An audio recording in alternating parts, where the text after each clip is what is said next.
Sa papag-usapan ulit natin, yung mainit na issue ni Paulo Tantoco at saka ng asawa ni Bonget na si Panget. Alright. Kasi ano yan no? Isipin natin mabuti.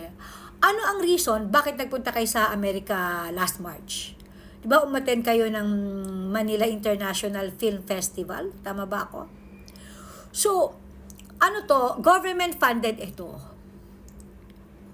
So, kung hindi man lahat kayo, okay, if not all, but mostly, yung mga umattend dyan, lalo na yung entourage ni Liza Marcos, sagot ng gobyernong ito. At alam naman natin, ang pera ng gobyerno ay nanggagaling, okay?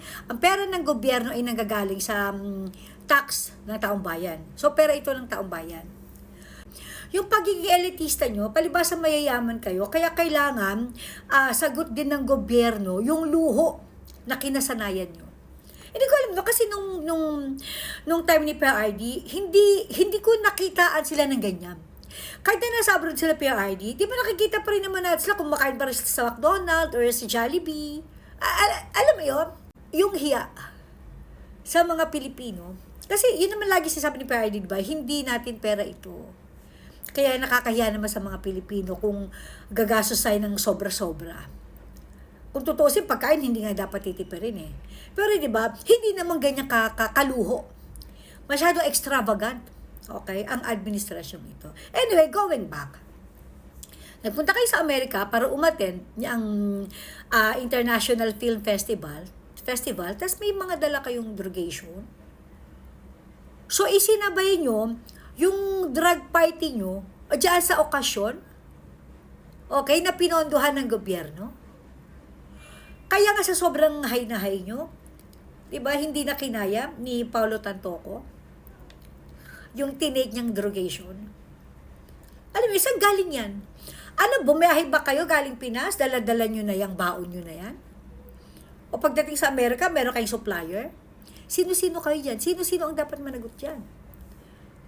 Oh, by the way, yung misis pala ni Paulo Tantoco, okay, si Dina Arroyo Tantoco, ano siya, parang last year, if I'm not mistaken, ano yan, Deputy Social Secretary ni Ngagbayan. Okay, ang asawa ni Paulo Tantoco na si Dina Arroyo Tantoco, Arroyo ha, ito ay pamangkin ito ni Gloria Macapagal Arroyo. Kasi if I'm not mistaken, yung tatay ni Dina Arroyo ay kapatid ng asawa ni Gloria Macapagal Arroyo. Kaya related ito sa mga Arroyo. So, ganyan kabibig type itong mga to.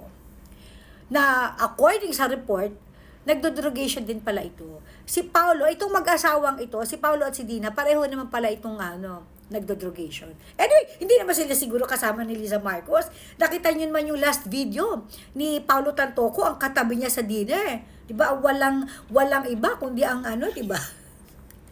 Ang asawa ni Bonget. 'Di ba? Anyway, 'di ba?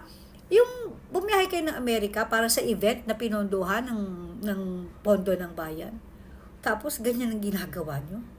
Pagkatapos nyo lumaklak, mag-party-party, drogation naman. 'Di ba? Walang kawawaang drogation ang ginawa nyo. Ito yung mga mayayaman na literal na nagda-drug party. Sila 'yon. Nilustay nyo yung pera ng taong bayan sa bisyo nyo.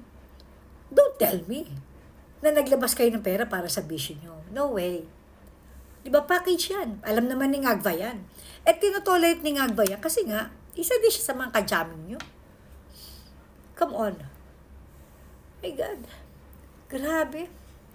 Sana sa 2028 election, isulong sa Congress na lahat ng tatakbo sa 2028 election, magsimula sa pinakamababa hanggang pinakamataas, i-required nyo, okay, ang drug test. Kailangan nating malaman kung nasa matinong pag-iisip, kung wala bang bisyo, yung mamumuno. Okay, sa ating bansa. Sa sa mga opisina nga, sa trabaho nga, pag nag-apply ka diba, kailangan ng drug test. What more kung public official ang papasukan mo? My God. Well, I hope na sa Congress isulong nyo yan. Sinimula na naman ni Pulong yan diba? Hindi lang talaga nasususugan mabuti because walang masyadong sumusuporta dyan sa pagsulong ng derogation test. para sa mga tatakbo sa eleksyon. Kaloka, kakapal ng mga muka.